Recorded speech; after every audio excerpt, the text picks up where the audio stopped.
Hello friends, this is Scott in my front yard garden, and it's middle of October, and I'm looking at the damage of a very hot, very dry gardening season this year. We had water shortages in Utah, and we all tried to conserve, at least most of us tried to conserve a little bit of water. So I didn't water as much as I usually do.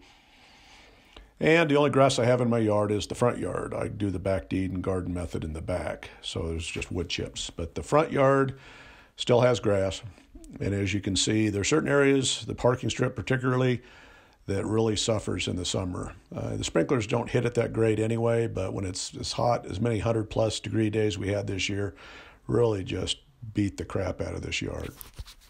I need to get this yard back in shape, and I'm using Humate, which is an ancient kind of compost material. It's a soil conditioner. And I'm also going to use some potting mix, just so I can keep some grass seed moist. First step in preparing the soil is just to rake up the dirt a little bit. I want some good soil contact with the seed. I want to get some of the thatch out, just get the dirt so it's not hard pan. Just a simple rake, or you could aerate, same basic concept. Just, $20, put that in my pocket. And as I keep going, just going to rake all this up. Just nothing fancy, just break the soil so that you can get good soil contact. And it's just a quick job. This isn't a hard thing. But as you can see, this is a rough section of my yard. Now, when you plant grass seed, the best time to do it is either in the spring or in the fall. Because you need to keep the seed moist, and in the heat of the summer, the yard wouldn't be in this shape if I could have kept the grass good and moist. So it's really a pain in the butt. You can do it in the summer, but it's a pain. Now I'm using Humate. It is an ancient form of compost as a soil conditioner. I'm just going to put that in the bald spots. Just spread it around. Just give it a little bit. But again, the fall is the best time. I looked at the weather forecast, and it looks like there's going to be a lot of rain in the next few days. And so I don't need to worry about keeping the seed wet. I want to do this also in the fall. I like it better because as soon as you start mowing, and if I need to mow this grass again, I'm just going to be sucking up all the Humate, all the potting mix that I'm putting down, and all the grass seeds are going to get sucked up into the mower. So I like to do it toward the end of the season. That way I don't have the mower issue. I did try to do a little bit of seed earlier in the year, and it just didn't pan out. It was just way too hot, way too dry, and you really need to keep the seed totally moist. If it dries out once, it's done. It's kind of funny because when you always find grass all over the place you got to pull out of your flower beds, and it seems like a pretty easy plant material to grow, but unless you're trying to grow it, and then it becomes more difficult. But I'm just raking in the Humate, spread it out a little bit, getting ready for the grass seed so that it lays on nice and easy. So here's the grass seed. You can't really read the package too well in the bright sunlight, but it's just a generic seed mix I got from IFA, Intermountain Farmers. It's a seed covered in some fertilizer, and it's got a little bit of its own protective coating on there to help keep it moist. But I'll add some more to it just to make sure that it germinates. And grass seed will germinate in pretty cool temperatures. So it's, again, fall is the perfect time. The ground stays moist generally, and you can just sprinkle this stuff on, and it'll start taking root. It'll take 10 days or so to start seeing some growth, but it should fill in pretty nice. Now this ground on the end here is the worst part. It's the part that gets the most sunbaked next to the concrete, and the sprinklers are hard to sprinkle and adequately water a corner of a parking strip. So I'm thinking in the future I may tear this out and go xeriscape or some type. I don't like rock that much, but I think it's a waste of water, and I think the city, because of Utah's severe drought, we're going to have to be taking out some of these parking strips. They're just a waste of water. There's no reason to have them. We are a desert, but we don't act like a desert. We seem to always want to grow more grass. So here we are in the main part of my front yard. I don't have a lot of grass. I've surrounded the grass kind of reminds me of a golf course. I've got plants all the way around it. I need to do some fall weeding, but that's another day's job. But as you see, the amount of thatch, even in a grass as short as this, there's a lot of thatch in here. So I'm just scraping it up a little bit, loosening the soil. Next, we're putting on some Humate. Again, these are just bald spots. It's not nearly as bad as the parking strip.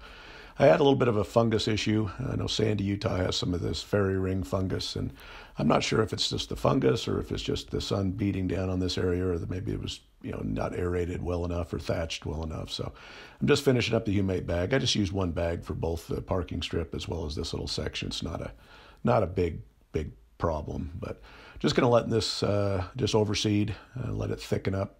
Hopefully this it'll fill in, and next spring I can do a better job watering and maybe tuning the sprinkler system up a little bit so that I do a better job watering.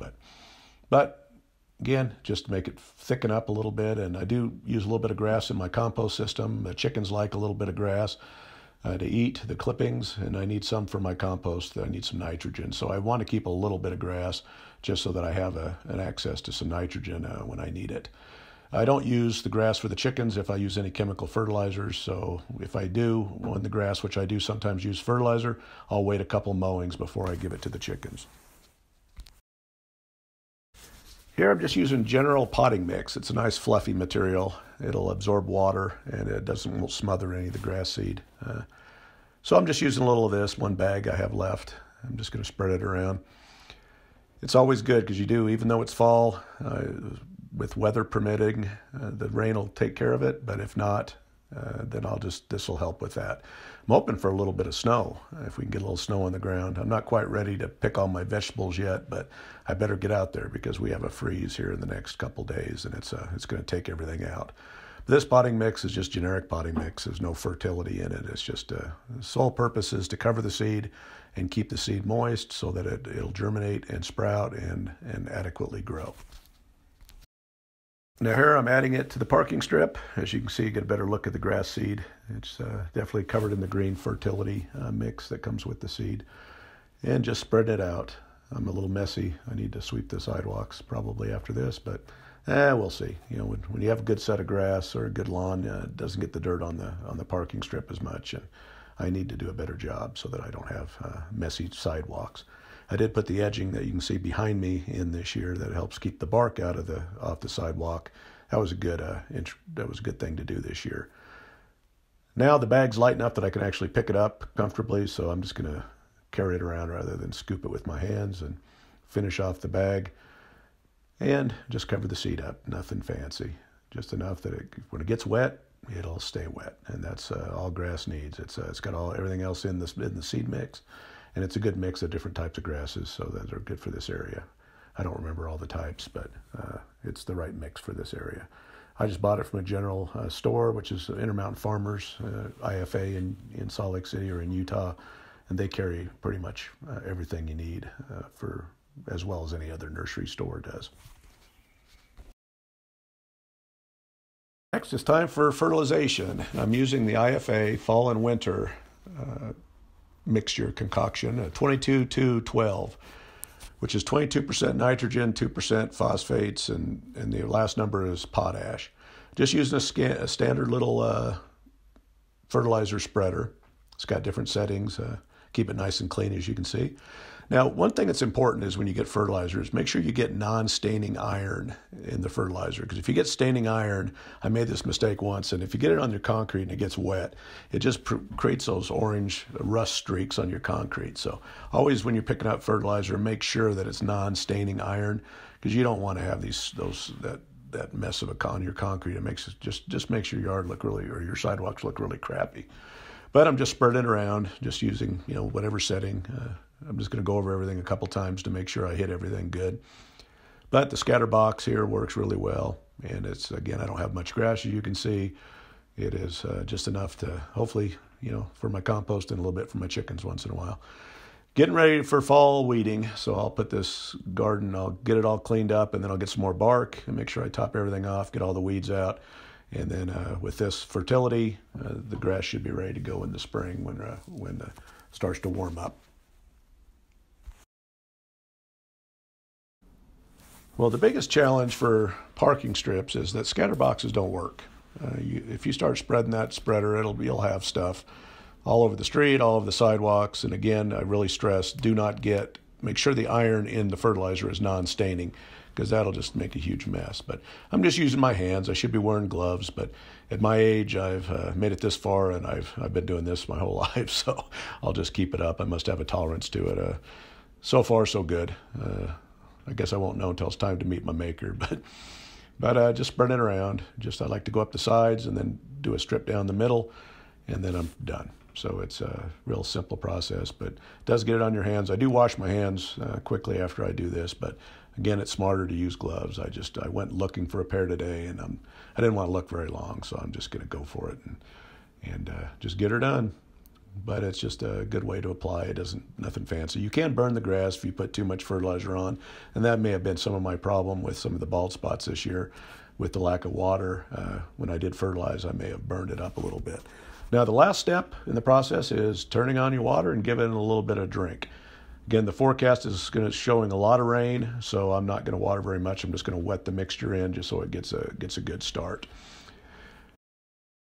Here's a look at my grass when it looks a little bit better. This was taken earlier in the year. That concludes this video on how to take care of your lawn in the fall and try to repair some of that summer heat damage. If you like these type of videos and want to continue to follow me on living my best rural life in the city, please subscribe to my channel, like, share, and comment, as I'd love to hear from you. Thank you for your support.